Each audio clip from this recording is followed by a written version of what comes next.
सुप्रभात। आज हम कक्षा 10 की संस्कृत की पाठ्यपुस्तक स्पंदना के प्रथम पाठ जय सुर भारती का अध्ययन। जय सुर भारती नामक पाठ में वाणी की देवी माँ सरस्वती की वंदना की गई है। तो सबसे पहले हम पाठ का परिचय देखते हैं। वाणी वंदना गीति इयम, यह वाणी अर्थात वाणी की देवी माँ सरस्वती की वंदना गीति, वंदना का गीत, इयम यह पाठ वाणी की देवी माँ सरस्वती की वंदना का गीत है। सरला सरसा च सरस्वती वंदना गीतिरियम कविपुंगवेन डॉक्टर हरिरामाचार्येण विरचिता वर्तते। सरला सरल, सरसा सरस, सरस्वती वंदना सरस्वती की यह वंदना का गीतिरियम यह गीत कविपुंगवेन, कविपुंगवेन का अर्थ है कवियों में श्रेष्ठ, डॉक्टर हरिरामाचार्येण विरचिता वर्तते, डॉक्टर हरिरामाचार्य के द्वारा विरचित है। अर्थात इस पाठ के लेखक का नाम है डॉक्टर हरिराम आचार्य। 1966 तमे ईस्वी वर्षे रचिता, यह पाठ 1966 ईस्वी वर्ष में लिखा गया है। वसंत बहार रागेण उपनिबद्धा, वसंत बहार नामक राग में गाया गया है। वसंत बहार एक राग का नाम है, वसंत बहार। मधुछंदा इत्याख्ये ग्रंथे संकलिता, और मधुछंदा नामक ग्रंथ से संकलित है, लिया गया है। मुख्य रूप से यह पाठ मधुछंदा नामक ग्रंथ से संकलित है। लोके बहुश्रुता, लोक में बहुत अधिक प्रसिद्ध हुआ है, संसार के द्वारा सुना गया है। च इयम गीति वस्तुतः कवे आद्या गीति रचना, और यह पाठ वास्तव में कवि हरिराम आचार्य की आद्या का अर्थ है प्रथम गीति रचना है, अर्थात गीत के रूप में लिखी गई है। या ही बहुत्र प्रकाशिता, जो कि बहुत जगह प्रकाशित हुआ है। आकाशवाणी दूरदर्शनाभ्याम च चिरम प्रचारिता च, जो आकाशवाणी और दूरदर्शन में भी लंबे समय से प्रसारित और प्रचारित होता रहा है। अब हम पाठ के श्लोकों को देखते हैं। प्रथम श्लोक है, जय जय हे भगवती सुर भारती तव चरणौ प्रणमामय, नाद ब्रह्ममयी जय वागीश्वरी शरणम ते गच्छामय। जय जय हो हे भगवती सुर भारती, हे भगवती देवी सुर भारती, स्वर की देवी सुर भारती अर्थात स्वर की देवी माँ सरस्वती, आपकी जय हो। तव चरणौ प्रणमामय, हम तव तुम्हारे चरणों में प्रणमामय प्रणाम करते हैं। प्रणमामय है उत्तम पुरुष का बहुवचन है, हम तुम्हारे चरणों में प्रणाम करते हैं। नाद ब्रह्ममयी जय वागीश्वरी, वागीश्वरी देखिए, वागीश्वरी जो शब्द है उसमें वाक प्लस ईश्वरी, वाक का अर्थ है वाणी, ईश्वरी यानी देवी, वाणी की देवी माँ सरस्वती के लिए आया। वाणी की देवी हे माँ सरस्वती, आप नाद ब्रह्ममयी, ब्रह्मा जी के नाद से युक्त हैं, आपकी जय हो। शरणम ते गच्छामय, हम आपकी शरण में जाते हैं। गच्छामय जाते हैं, ये भी उत्तम पुरुष का बहुवचन है, हम आपकी शरण में जाते हैं। तो एक साथ श्लोकार्थ होगा, हे वाणी की देवी माँ सरस्वती, आपकी जय हो, हम आपके चरणों में प्रणाम करते हैं। हे वाणी की देवी, स्वर की देवी माँ सरस्वती, आप ब्रह्मनाद से युक्त हैं, हम आपकी शरण में जाते हैं, अर्थात हम पर आप अपनी कृपा बनाए रखें। दूसरा श्लोक है, त्वम असि शरण्या त्रिभुवन धन्या सुरमुनि वंदित चरणा नवरस मधुरा कविता मुखरा स्मित रुचि रुचिरा भरणा।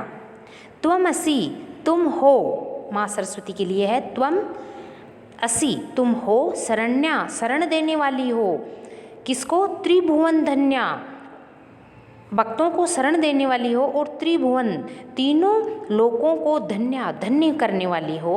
सुरमुनि वंदिता चरणा, आपके चरणों की वंदना, सूर्य यानी देवता, मुनि यानी मुनिजन भी आपके चरणों की वंदना करते हैं। और आप कैसी हैं? इसमें माँ देवी सरस्वती के स्वरूप का वर्णन किया गया है कि माँ सरस्वती कैसी हैं। नवरस मधुरा, नवरस, 9 रसों से मधुर हैं। काव्य में 9 रस होते हैं, श्रृंगार, हास्य, करुण, रौद्र आदि जो 9 रस हैं उनसे आप मधुर हैं। कविता मुखरा, और कविता से मुखरित हैं, अर्थात आपका गुणगान कवियों के द्वारा कविता के माध्यम से किया जाता है, तो कविता से आप मुखरित हैं। स्मित, स्मित का अर्थ होता है मुस्कान, रुचि यानी सुंदर, आपकी मुस्कान कैसी है, हे माँ सरस्वती आपकी मुस्कान सुंदर है। रुचिराभरणा, और रुचि का अर्थ सुंदर है। आभरणा, रुचि ही प्लस आभरणा, रुचि का अर्थ है सुंदर, आभरणा अर्थात आपके आभूषण, तो इसका अलग करेंगे तो हो जाएगा रुचि ही प्लस आभरणा, आपके आभरणा अर्थात आभूषण, रुचि यानी सुंदर है। तो एक साथ इसका अर्थ देखिए, हे माँ सरस्वती आप तीनों लोकों को शरण देने वाली हैं, अपने सभी भक्तों को शरण में लेने वाली हैं, तीनों लोकों को धन्य करने वाली हैं। देवताओं मुनियों के द्वारा भी आपके चरणों की वंदना की जाती है। आप काव्य के 9 रसों से मधुर हैं, कविता के माध्यम से आपका गुणगान किया जाता है, आपकी मुस्कान अत्यधिक सुंदर है और आपके आभूषण भी अत्यधिक सुंदर हैं। इस प्रकार इस श्लोक में माँ सरस्वती के स्वरूप का वर्णन किया गया है। अगला श्लोक देखिए, आसीना भव मानस हंसे कुंद तुहिन शशि धवले, हर जड़ताम कुरु बोधि विकासम सित पंकज तनु विमले।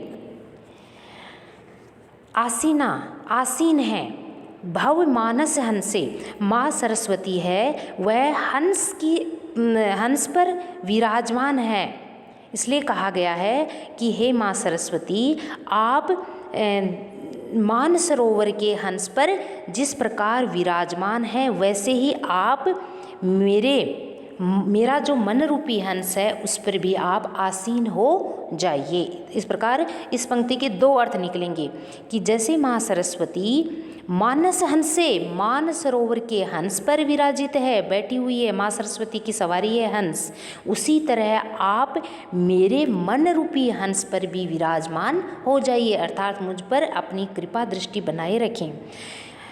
कुंद तुहिन शशि धवले, कुंद का अर्थ है चंद्रमा, तुहिन बर्फ, कुंद का अर्थ है कुंद नामक पुष्प जिसको चमेली का पुष्प भी कहते हैं, और तुहिन, तुहिन कहते हैं बर्फ को, शशि चंद्रमा, धवले धवल हैं, किनके समान धवल हैं, किनके समान सफ़ेद है माँ सरस्वती, चमेली के सफ़ेद पुष्प की तरह है, बर्फ की तरह है और चंद्रमा की तरह धवल अर्थात सफ़ेद वर्ण की है। हर जड़ताम कुरु, आप मेरी जड़ता यानी मेरी जो अज्ञानता है, जड़ता का अर्थ है अज्ञानता को हर यानी हर लो, दूर कर दो, और कुरु करो बोधि विकासम, बोधि शब्द का अर्थ है बुद्धि का या ज्ञान का, विकासम विकास करो। हे माँ सरस्वती आप मेरी अज्ञानता को हर लो, नष्ट करो और मेरी बुद्धि का, मेरे ज्ञान का विकास करो। सित पंकज तनु विमले, आप सित यानी सफ़ेद, पंकज यानी कमल के समान, तनु विमले आपका तनु यानी शरीर, विमले यानी विमल पवित्र है, आपका शरीर सफ़ेद कमल के समान पवित्र है, आप मेरी अज्ञानता को दूर करके मेरी बुद्धि का विकास कीजिए। इस प्रकार इस पूरे श्लोक का एक साथ अर्थ होगा, चमेली के वृक्ष के, चमेली के पुष्प के समान, बर्फ के समान और चंद्रमा के समान श्वेत वर्ण वाली हे माँ सरस्वती, आप जैसे मानसरोवर के हंस पर विराजित होती हैं वैसे ही आप मेरे मन रूपी हंस पर विराजमान हो जाइए। सफ़ेद कमल के समान पवित्र शरीर वाली हे माँ सरस्वती, आप मेरी अज्ञानता को नष्ट कीजिए और मेरी बुद्धि का विकास कीजिए। अगला श्लोक है, ललित कलामयी ज्ञान विभामयी वीणा पुस्तक धारिणी, मतिरास्तानो तव पद कमले अयि कुंठा विषहारिणी। जय जय हे भगवती सुर भारती तव चरणौ प्रणमामय। ललित का अर्थ होता है सुंदर, ललित कहते हैं सुंदर को, कलामयी कलाओं से युक्त, माँ सरस्वती के स्वरूप का वर्णन है। माँ सरस्वती किस प्रकार की है, सुंदर कलाओं से युक्त हैं। ज्ञान विभामयी, और ज्ञान से विभामयी का अर्थ होता है प्रकाशित, प्रकाशमान, ज्ञान से प्रकाशित या प्रकाशमान। आप सुंदर कलाओं से युक्त हैं और ज्ञान से प्रकाशित हैं। वीणा पुस्तक धारिणी, आपने अपने हाथों में वीणा और पुस्तक धारण कर रखी है। इसके बाद में मति रास्तानो, मति रास्तानो, इसको देखिए, इसका संधि जब करेंगे तो मति ही अलग हो जाएगा, आस्तान अलग हो जाएगा और नह अलग हो जाएगा। तो मति का अर्थ है बुद्धि और नह शब्द है वो अस्माकम के स्थान पर प्रयुक्त हुआ है, अर्थात हमारा। यहाँ जो नो है वो नह में परिवर्तित हो जाएगा। नह का अर्थ है हमारा।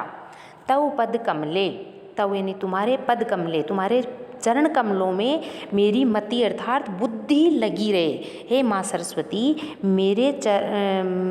मेरी बुद्धि आपके चरण कमलों में लगी रहे।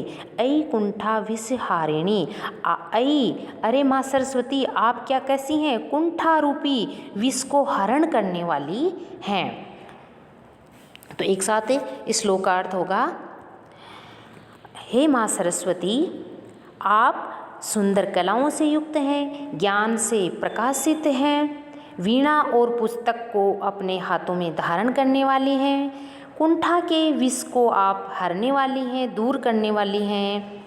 इस प्रकार के स्वरूप वाली हे माँ सरस्वती, आपके चरण कमलों में मेरी बुद्धि लगी रहे।